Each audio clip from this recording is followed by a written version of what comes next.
it took a while for me to learn that it's not 1993 anymore. I'm not, you can't make a award-winning short film and get a 3-picture deal with Warner Brothers anymore. Not so much. Today's show is sponsored by Enigma Elements.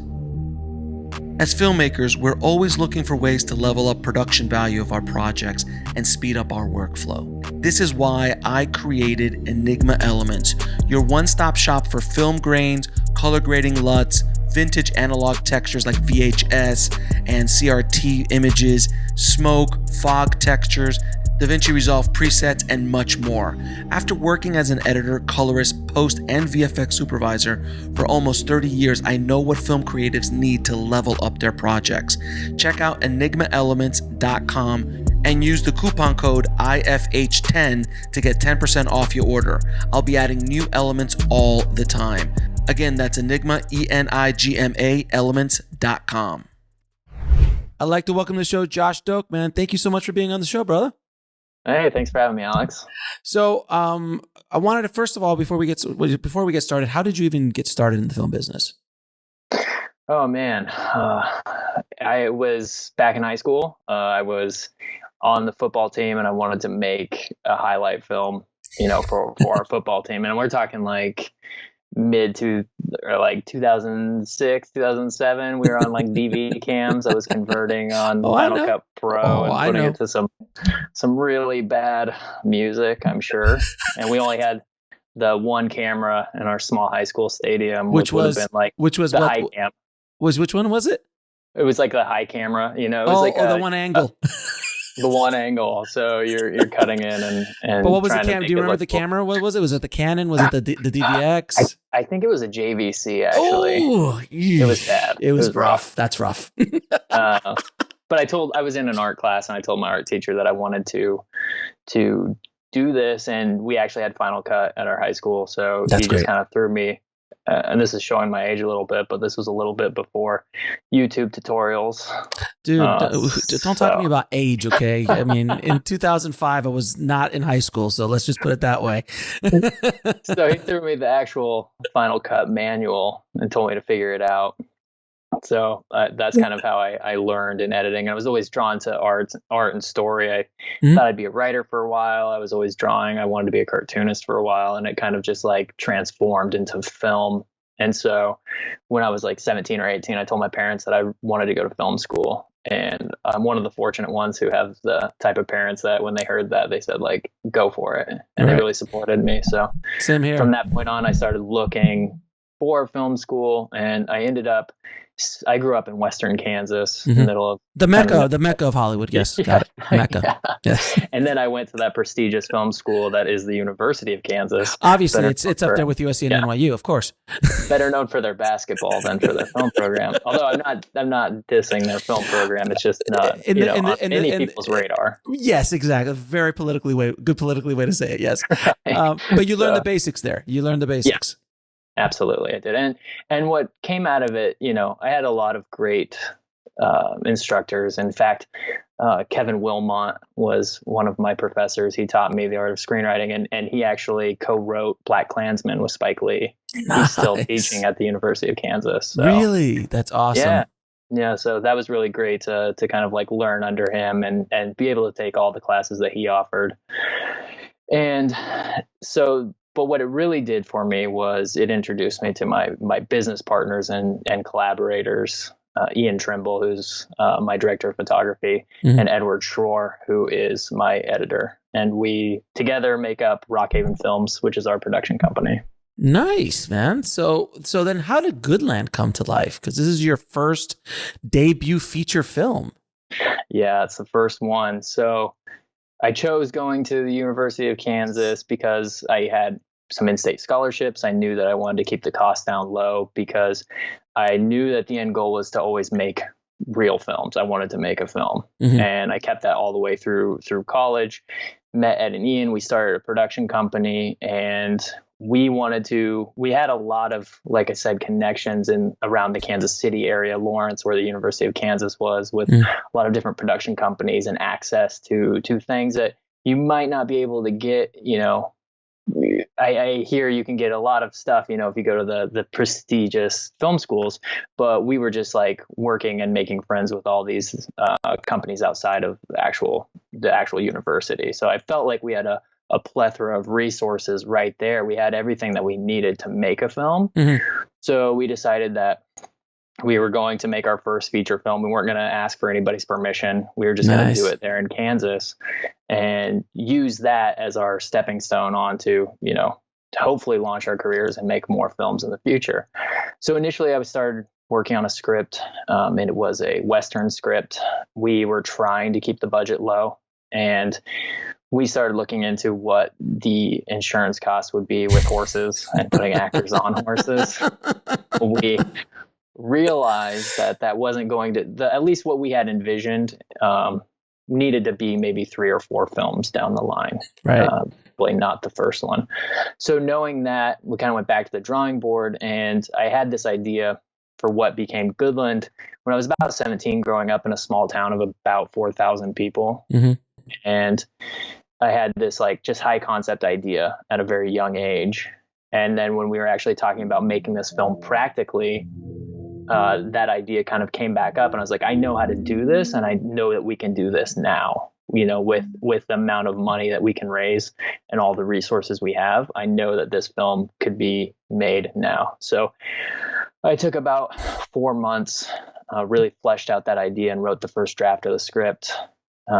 Brought in a producer, J.S. Hampton, mm-hmm. who's also worked with Wilmot on several other of his earlier projects, and kind of got the ball rolling in what became Goodland.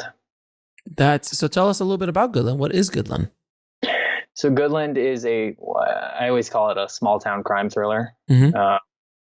It's kind of has some neo-Western vibes to it, but it's primarily about a drifter who comes through town, and a very small town, and ends up dead in a cornfield, and it's made to look like a farm accident.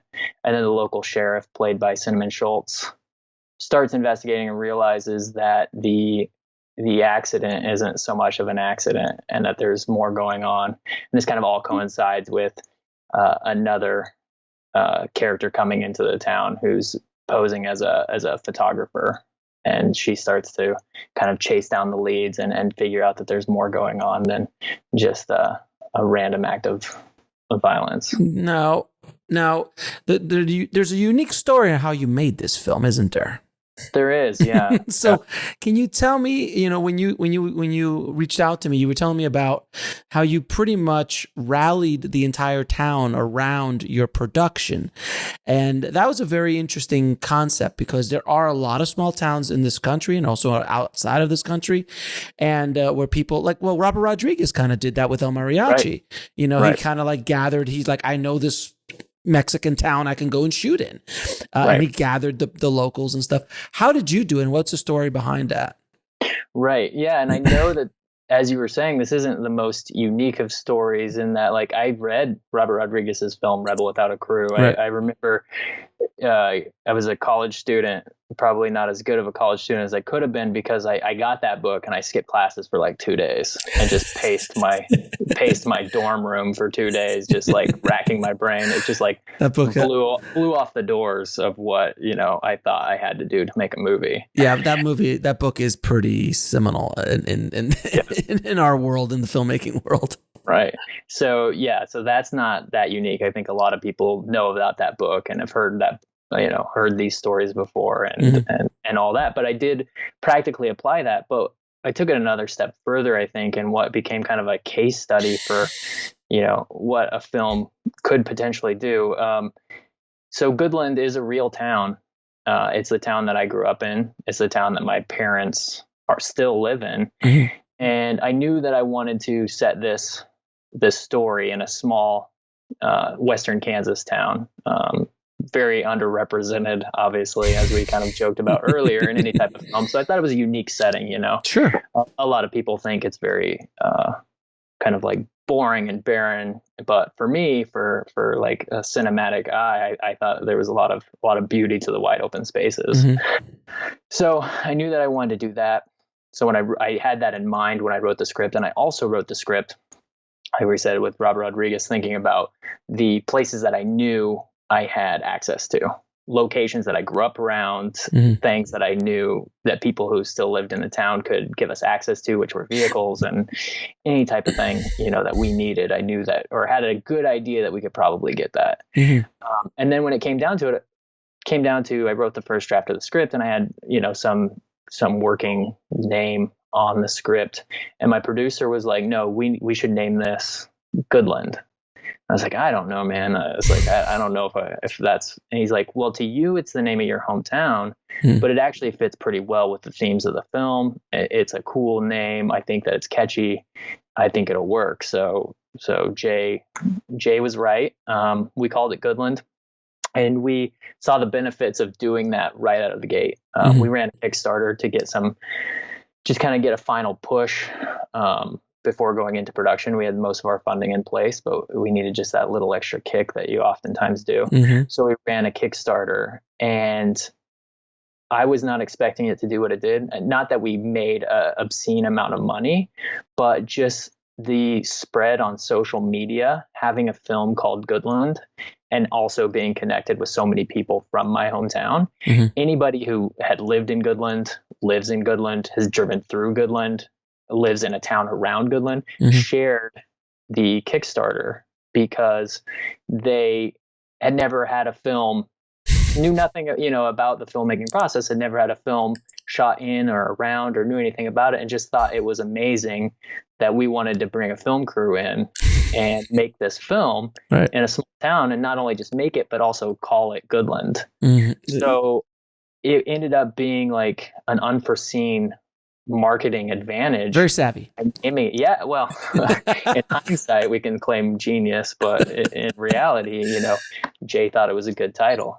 He may tell you different, that he had this all worked out in the back of his head. But so we did that, and it spread, and we were over half our goal within 24 hours of launching Kickstarter, and a lot of people that I knew, obviously. I think a lot of friends and family are going to help with Kickstarter, but way beyond that, people who I may have recognized their names or had some slight contact, or, I was on the phone with my parents every night being like, do you know so-and-so? And they're like, oh yeah, they work down the street. They, and people were excited, and they were getting involved. And to take a step even further back than that, I actually wanted to clear everything with everybody in the town of Goodland before I just took their name and slapped it on something. Right. And the first people I went to were my parents. As I said, they still work and live there. It's their community. So I went to them. I said, I wrote this script. This is what I want to do. I want to call it Goodland. Do you guys support this? And they said, go for it.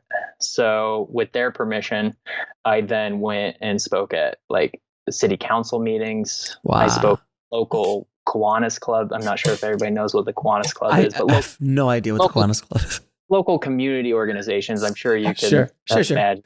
So just several different local community organizations. I went and did talks at the high school. I spoke to art classes and their media classes.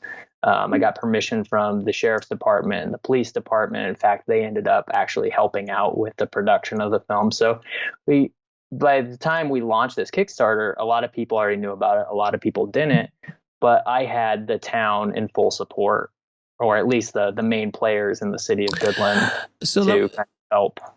So let me ask you though, in your opinion, do you think if you would have called it something else, do you think it would have gotten the same reaction? I think I would have gotten the same reaction as far as the support from the town. I think that the name really helped people. I think when people are scrolling through social media, and they see this new branded name of a town on a movie poster or something, they stop maybe than if I would have called it, I don't know, 3 Bullets in the Wind. I have no idea what I would call the movie, but you know what I mean. It was just some esoteric title. So you're telling me that this is not going to work in Los Angeles? Probably not. I think that's probably you need to find a small community outside of Los Angeles and totally rally them. So I could call this Sacramento, maybe. I don't know. Hey, Sacramento might actually go for it.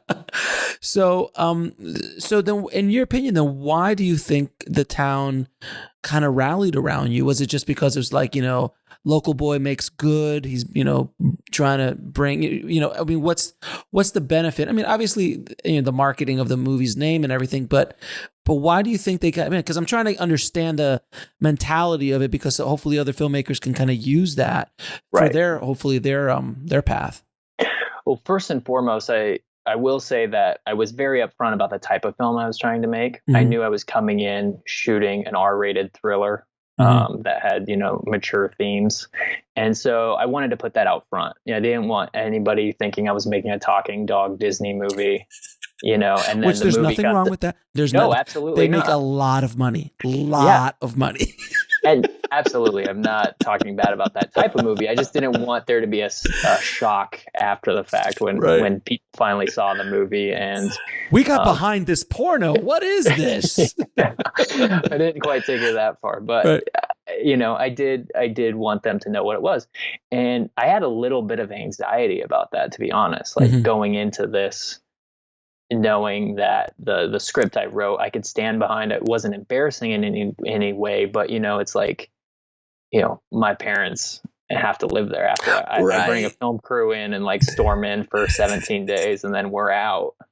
And then my parents have to like live there. So, I was conscious of all that. But yeah, to get back to your initial question about like, why do I think people rallied behind this? I think being honest and being upfront really did help. I think that people were excited to see someone taking the initiative and doing something like this, especially in a place that a lot of people really care about. I think there's a lot of people who are very proud of the community that I grew up in. And I think that they sometimes think, like I said, that it's kind of like like an under, people just kind of write off Kansas as a whole, let alone Western Kansas. No one even knows where that is. So when someone pays attention and calls their film by that name and draws attention to it in what seems like a positive light, I think people were excited about that. And I think people outside of the major cities of, New York and Los Angeles are still enamored with the filmmaking process. It's not something everybody gets to see every day. I think as filmmakers, we normalize it. And in a city like Los Angeles, everybody has to normalize it. They're forced. It's on their doorstep day in and day out. But in a place like Goodland, we had just people come to set every day and just watch us do what we do. They just wanted to be a part of it and see the process. They had no idea how a movie was made. They had no idea that you had to shoot, from 3 or 4 different angles to get coverage for a single scene. Just the process just was, exciting. Mind blowing. Yeah. Right. Yeah, because I originally come from a smaller town. Miami or Fort Lauderdale area outside of Miami is still, still a fairly large, well-known area, but compared to Los Angeles, it's a small town. Right. So a lot of people, when I started shooting there too, they would do the same thing. They just like, I just want to like, what? I want to see it. Yeah. I still remember bringing my father to set for the first time when I was shooting a commercial, and he had no idea what I did. Even 15, 20 years in, still, he's like, "You make money? Good. That's all I care about." and when I brought him in, he looked around and he was so impressed that everybody was listening to me. Right. Yeah. He went back to tell my relatives, like, everyone was listening to Alex. He would just tell them to do something and they would move this gear and they would just, I'm like, that's just, we're collaborators. But okay, fine. But if that makes you work, fine. Right. And it's funny, different people's perceptions, my brother, grew up exactly the same household and way that I did. And I've involved him in a lot of my projects throughout the years. Of course. He's cheap labor. He was an EMT and firefighter. So he had access to a lot of things that were really cool to film. Very valuable. Very always valuable. looping my brother into things. And I know that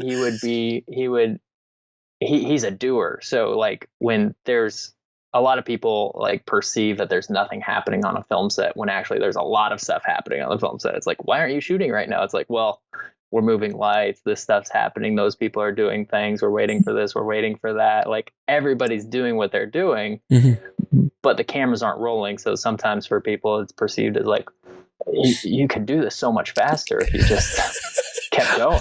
Yeah. it's like, it's not going to look right if you don't reset the lights and move things around and do it 18 times. Right, exactly. Everyone's a Monday morning quarterback. Everybody's a Monday morning. Everyone's a backseat driver. Yeah. Like, for me, it looks so easy. I could do that.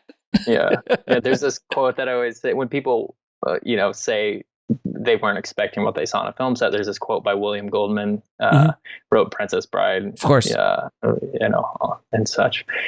He says that the most exciting day of my life was my first day on a film set, and the most boring day of my life was every other day on a film set after that. He's absolutely right. The first day is super exciting, and then after that, you're just like, this is work. Yeah, it's still work. Absolutely. Now, you had a lot of stuff donated for your film. So you had even food. People were like, we did. Can you, how did that happen? Because food actually, if you want to borrow my car, that's one thing. But if you want to I'm spending money to support you by cooking and stuff. How would that work out? Well, it's funny. My mom really threw herself into wanting. She found out the term crafty and she loved it. So she threw herself into craft services. Okay, but she also recruited and asked other people, if they wanted to help out, or she owns her own business on Main Street of the town, and a lot of people were interested coming in talking. Some people had missed the Kickstarter or just were wondering how they could get involved, or if that we needed anything, or if they could help. And food was always an easy way to kind of, if someone wanted to chip in, a film crew will always eat more. Yes, absolutely. So that was an easy way to kind of get some people involved who were interested in wanting to help. Now, can you tell me the story of the 1990 Crown Vic? Yes.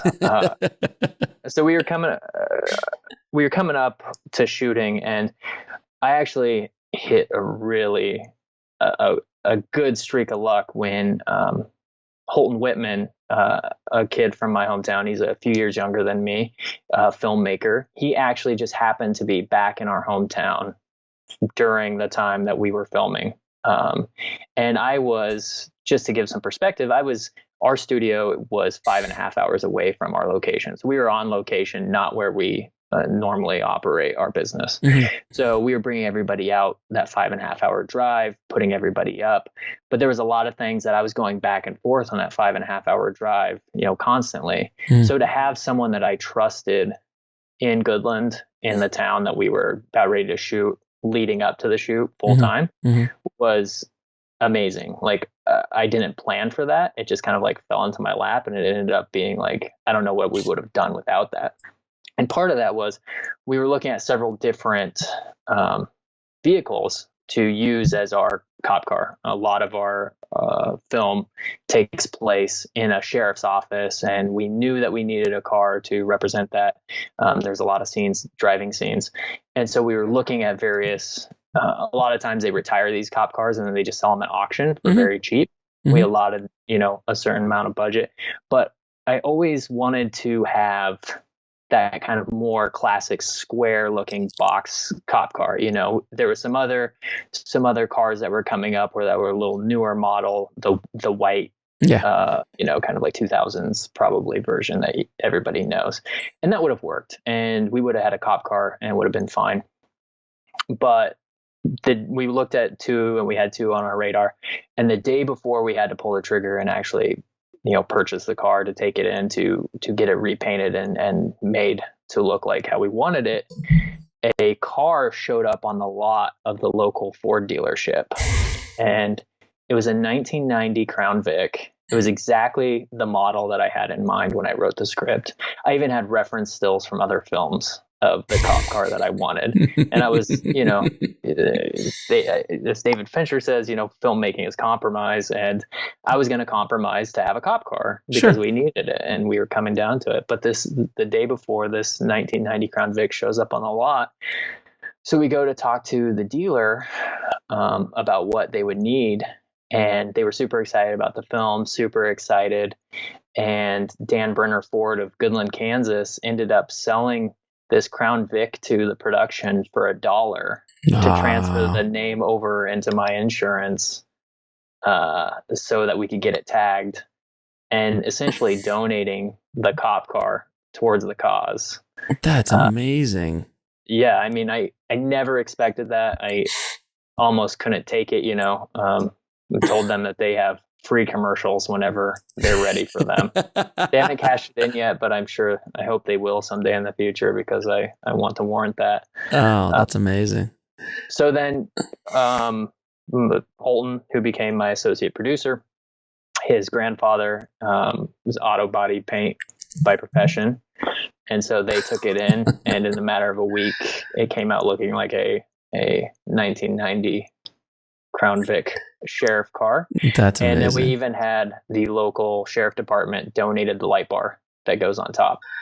That's amazing, man. That really is. Isn't it crazy though? Like how the universe kind of shows up to help you as soon as you start the process. It won't open the door. Sometimes it'll open the door, but if it sees that you're doing it and you're going to flow, it'll come in and assist. Right. With these little magical moments, like your buddy coming back to town, like this car coming back to town, like, the name Goodland, like you wouldn't even expect that. I can see all this kind of like almost miraculous coincidences along the way while making this. Isn't it incredible? That's very much how it felt. It felt like just like things were just falling into place right when they needed to. Right before I was about to stress out to the max. I was plenty stressed as my family and girlfriend can attest to. But right before we hit like critical mass, something would fall into place that would make it okay. And it's interesting how that happens. But I think it's just like putting your head down and just like continuing to work towards something. And also, I'm a proud person. I don't like to ask for a lot of help sometimes. It's not natural for me to ask for help. I always feel like I'm putting people out. Like I'm going to be a hindrance. Right.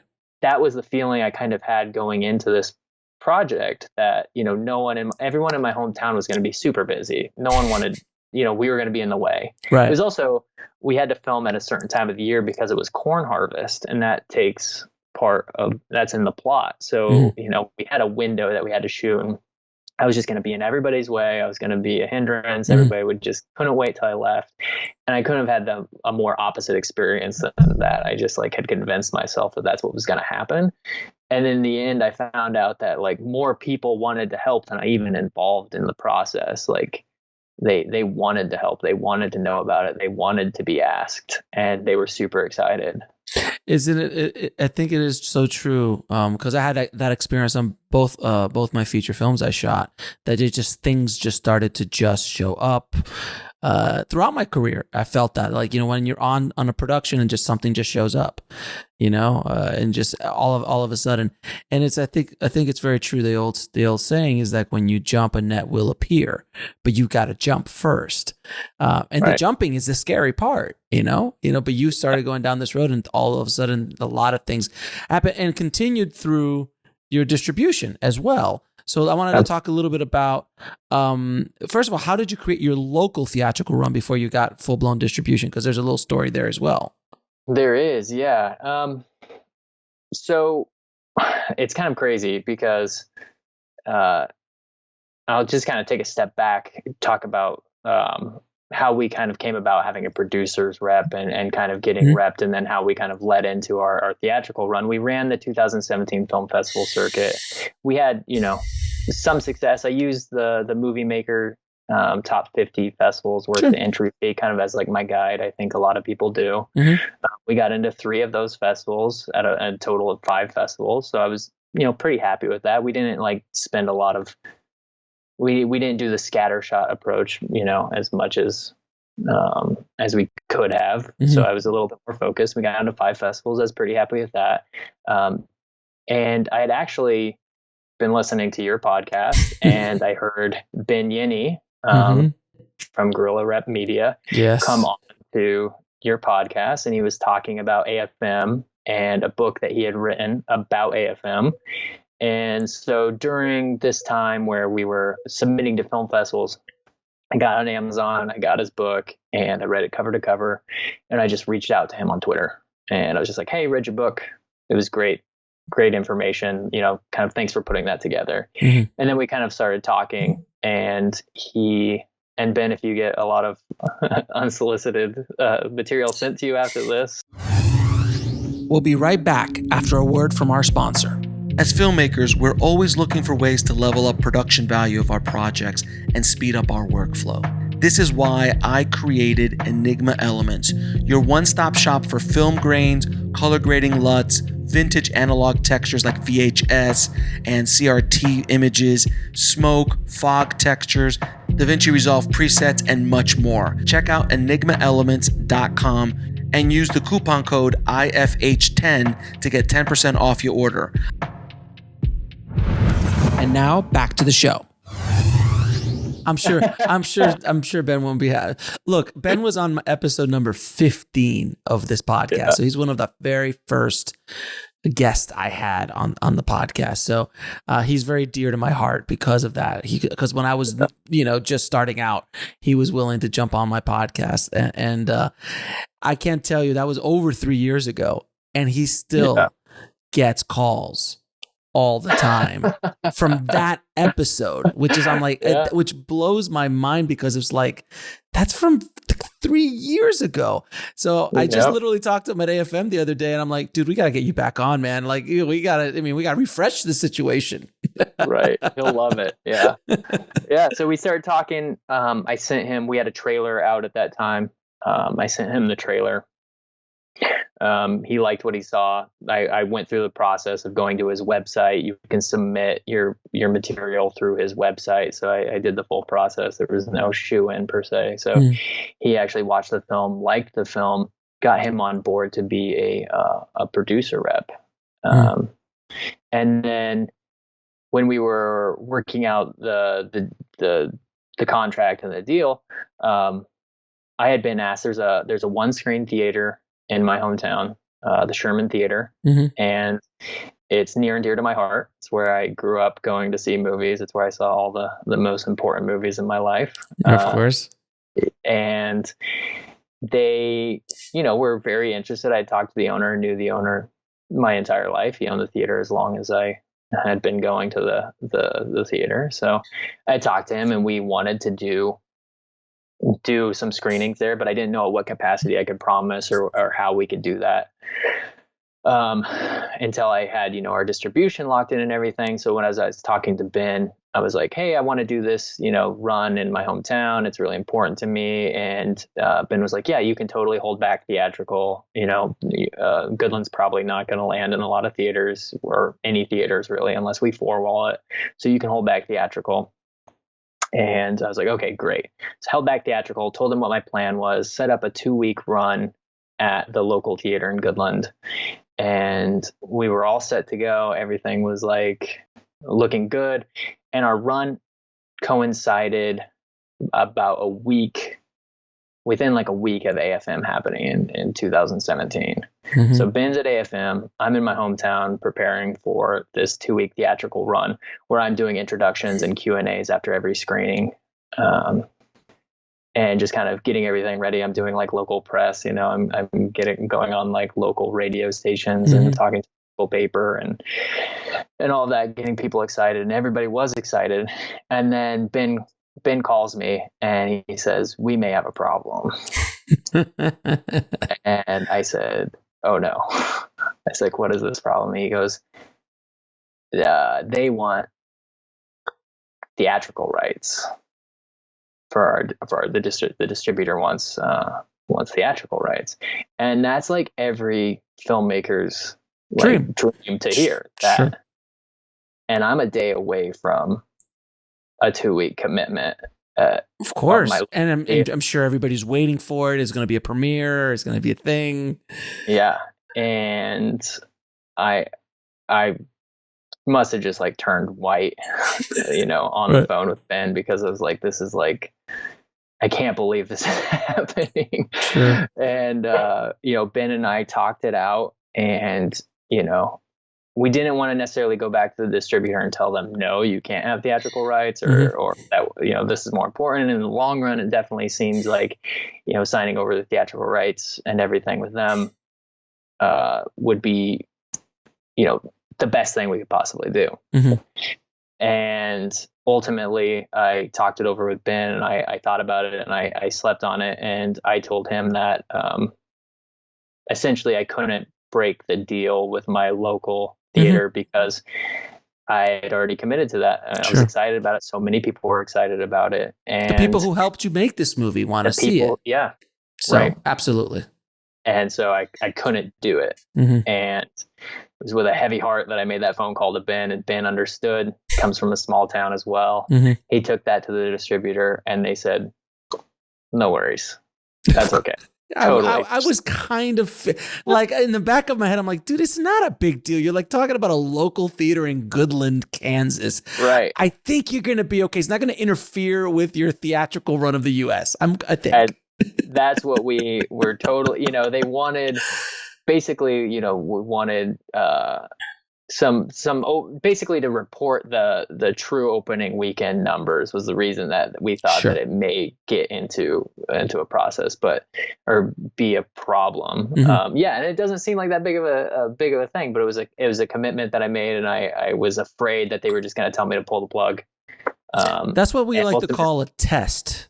That is like when the universe is like, okay, we gave him all this stuff. Let's see if he does the right thing now, or if not, we're going to have to crash and burn this entire thing to the ground. Yeah, it would have been a huge karmic. Yes, mucho karma. Sure. Mucho karma would have been on your path, sir.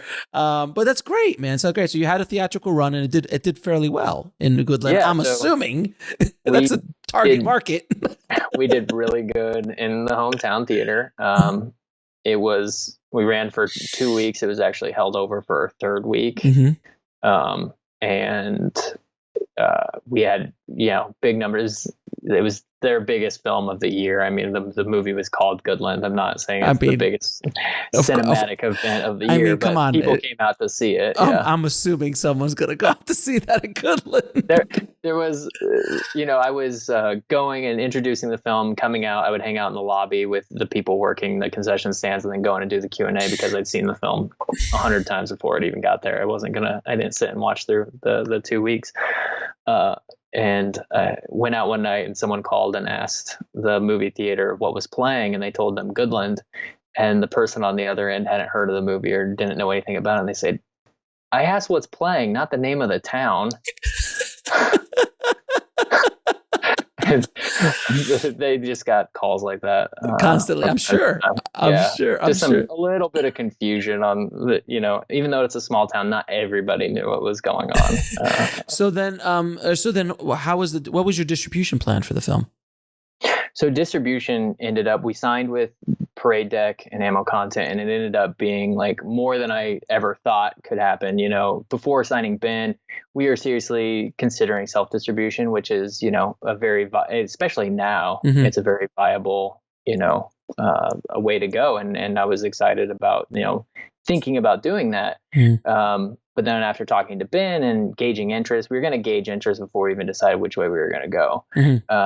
And then Parade Deck came in, and they ended up offering us a small independent theatrical run. I think we were in 5 cities over the course of a couple months in the summer. It was kind of a scattered release just based on availability and open screens at different places.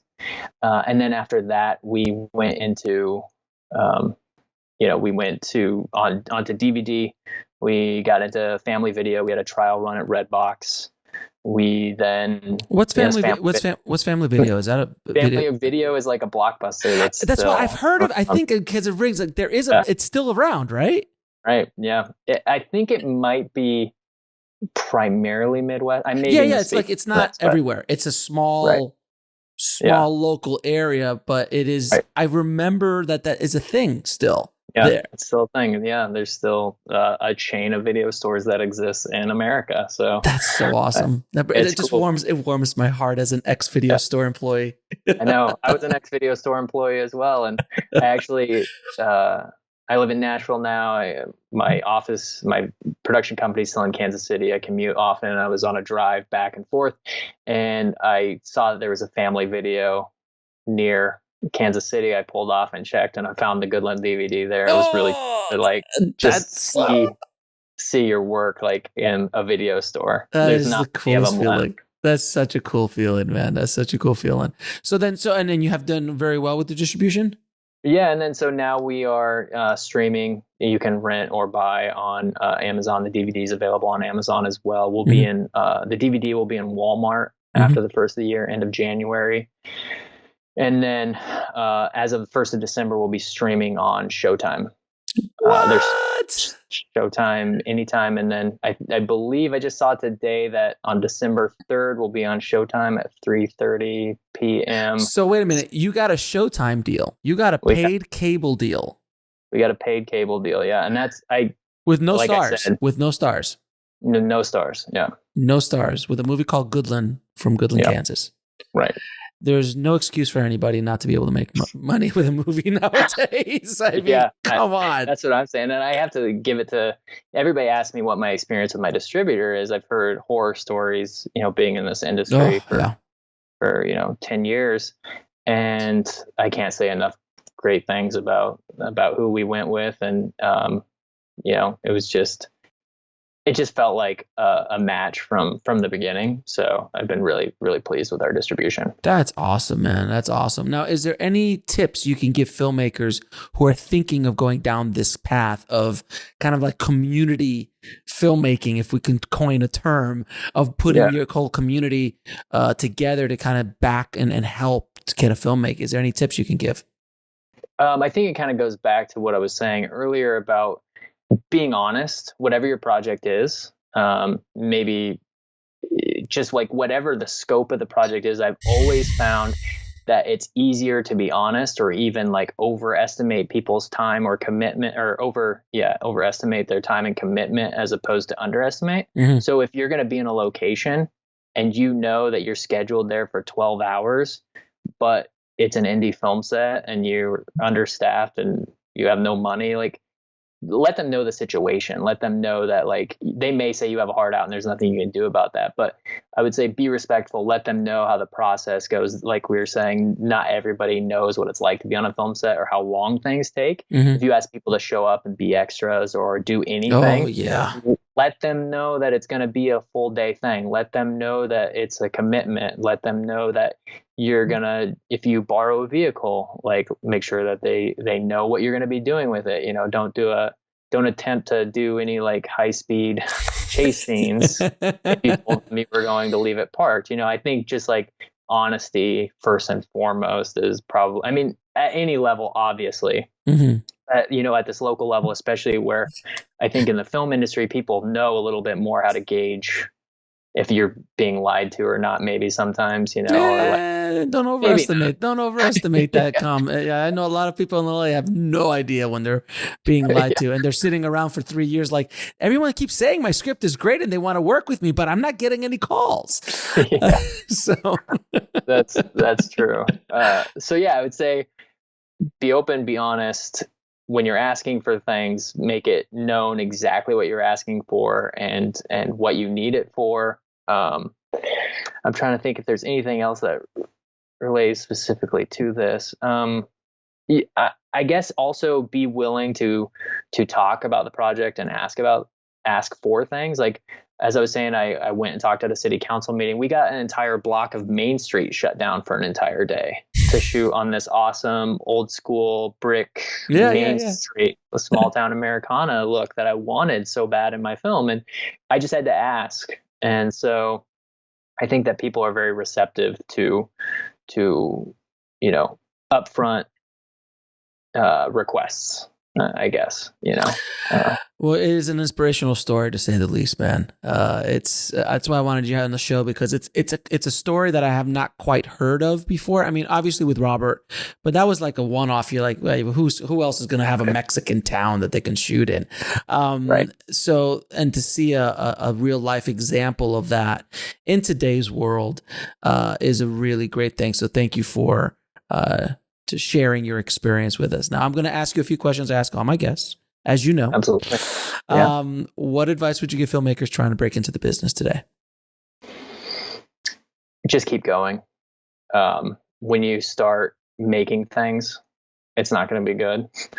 And hopefully you have people who don't tell you that right away. I think that's really necessary. Is like, you have to believe in yourself and what you're doing, even if it's not great. And I remember the first short films I made in college, I didn't understand why they weren't getting hundreds of thousands of views on YouTube. And I look back at them now and I'm like, I can't believe I even put that on YouTube. No. And so I think that you just really have to like believe in what you're doing and keep doing it. And then eventually, as you start to figure out the industry and what's going on, and you start watching things, you start comparing things, you obviously, there's a learning curve. You have to also rise to the occasion. You need to learn the entire time that you keep making things. And eventually, as you keep doing more and more and more stuff, you're going to pick up little tips and tricks and pay attention to those things. I have a notes document that's like 10 pages long on all the mistakes I made on Goodland, so that on my next film I won't do that again. I have and if I do, I have a document that will call me out on it. I'll be like, oh yeah, page 3 says don't do that. Awesome, man. Can you tell me what book had the biggest impact on your life or career? This is a 2-part answer. One we've already talked about, so that's the easy one. I think a lot of people. Robert Rodriguez, the Robert Rodriguez, Rebel Without a Crew, just for the practical standpoint of making something with little to no money and not waiting for permission, because I knew that I didn't want to have a script and circulate it around and like get notes for 5 years. I just wanted to go, do the first one. But the second one is Sidney Lumet's Making Movies. Yeah, it's a great book, man. I love that book. I revisit that. I've only made one feature, but I plan on revisiting that text before I go into every new production. It's something that I would like to do, because I think he really lays it out for you in a way that I really hadn't thought about film when I first read that book when I was probably like 19 or 20 years old. And I read it again before Goodland, and it made me think about the pre-production of film in a way that I hadn't. And then also just the production of like how lenses can change the meaning of a shot, or how a camera move can tell the story. Things that I think a lot of people, now it's just kind of, you get your actors in a room and you can shoot coverage and then you can edit it together later. But he really drills in that like directing is deciding on that stuff beforehand and then sticking. Well, not necessarily sticking. You always have to be ready to adapt and change and compromise on set. But I do think that really changed the way I looked at it. And I would love to do rehearsals the way he does. And in the book, he talks about getting his entire cast together and going through almost like 3 weeks of rehearsals before production rolls. But that's not really feasible on an indie level, or even in today's like schedule with actors. You just can't do if that. You're Sidney Lumet, if you're Francis Ford Coppola, if you're Steven Spielberg, you get these things.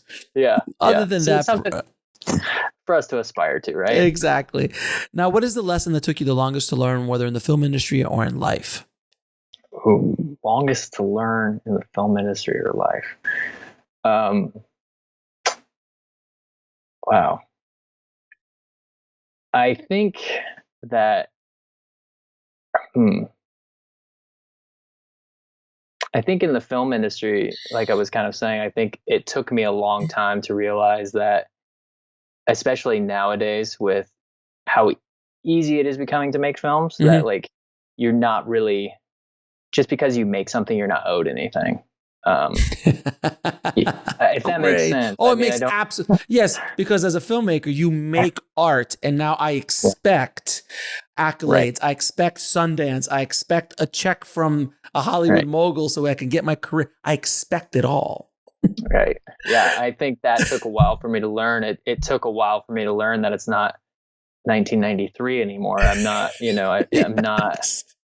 You can't make a award-winning short film and get a 3-picture deal with Warner Brothers anymore. Not so much. That's and you can't even make a $27,000 movie about clerks in a video store and in a convenience store and get a deal at Miramax. Like it doesn't work that way anymore. But that was a magical time. That was a magical time. It was, and there's a lot of literature on it, so you can go back and relive those moments. And if you read the right or wrong books, depending on what your perspective is, you can be fooled into thinking that may still be the case. And the landscape has just changed so much, and you just got to keep up with it. And I heard, I won't even be able to attribute to who said this, but someone was talking about how, they're saying like having a college degree is now like having a high school degree 10 years ago. Mm-hmm. It doesn't necessarily guarantee you a job. Mm-hmm. I think the same thing is true in the film industry now. And unfortunately, it used to be like, if you were able to make a feature and had a feature film, mm-hmm. you were on your way. And mm-hmm. now having a feature film is about like having a short film, 10 or 15 years ago. Right. And that like, it doesn't guarantee anything. It doesn't even guarantee meetings anymore. Oh God, no. I mean, it has a little bit more weight than a short film. Right. It might open a door or two here and there. You have a viable product that you can sell still, but I agree with you wholeheartedly. Like before, if you just got a movie made, you were getting meetings, you were getting deals, just purely on the fact of getting it made. And going back to your earlier comment in regards to the 90s kind of myths that were created back then, it took me 40 years till I made my first feature because right. I was stuck in that mentality. And it was just such a glorious time. It was pretty much from like 89 to like 97, 98, like that whole decade. Right. Was just every year, wasn't it? Like every year a new is Linklater, Soderbergh, Rodriguez, right. Tarantino, Spike Lee, like they all were just popping out like mm-hmm. water. It was insane. Right. It was an insane time. And what are 3 of your favorite films of all time? 3 favorite films of all time. Okay, I'm gonna go with okay, so let's start with Raiders of the Lost Ark. Okay. Popular on the podcast. That is kind of a cliche thing, but I think it goes back to just like when you're a kid and you don't know what movies are and you have a VHS copy of something and it just goes in constantly. It's just mm-hmm. always, getting played over and over and over and over again. And then something that you can probably see some influence for sure in Goodland. We'll go down that road. No Country for Old Men. Yeah, I think such a great movie. That script is just like pitch perfect, and it just hit at a time that was like really important to me. I was working at a video store mm-hmm. when that and There Will Be Blood came out, and it was just like towards the end of my high school years, and I was ready to go off to college and make movies like that. So I think that one. And then another one. It's another very popular movie, but it's something that I would like to get into. And I think the tone of this film is very, very hard to hit and land on. Mm-hmm. And is Men in Black, the first Men in Black, the comedy sci-fi combo and the smart script that they had to back up, what essentially is kind of a comedic action buddy film. Mm-hmm. I think is like super impressive. And that's a great movie. It's a great movie. And I've heard the screenwriter on several podcasts and the struggle. I think sometimes the story behind the film as well influences what is my favorite film of the week or the time. But him talking about the struggle to get Men in Black, he was like hired and fired like 4 times or something in the process of getting that film made and everything that he had to go through and what, how many drafts he had to go through and where it finally landed is just kind of an inspiring story. And it's one of those stories that's like, your first draft shouldn't be necessarily what you go to set with. No, definitely shouldn't. He pitches his first draft or the first draft of the story on a podcast I listened to. And I'm trying to picture if Men in Black was that movie, I probably wouldn't even like it. and because he had to rewrite it so many times, it ended up being the film that it is. That's awesome, man. Now, where can people find you, your work, and your film? So I'm on Twitter at JW Doke. I'm not super active, but I'm there. But you can also on Facebook find Goodland. Just search Goodland Movie. Goodlandmovie.com is our website as well. But primarily Facebook is where we do most of our interaction. Okay. Very cool, man. Well, listen, Josh, thank you again so much for being on the show. It's been an inspirational conversation, to say the least. Well, thanks for having me on.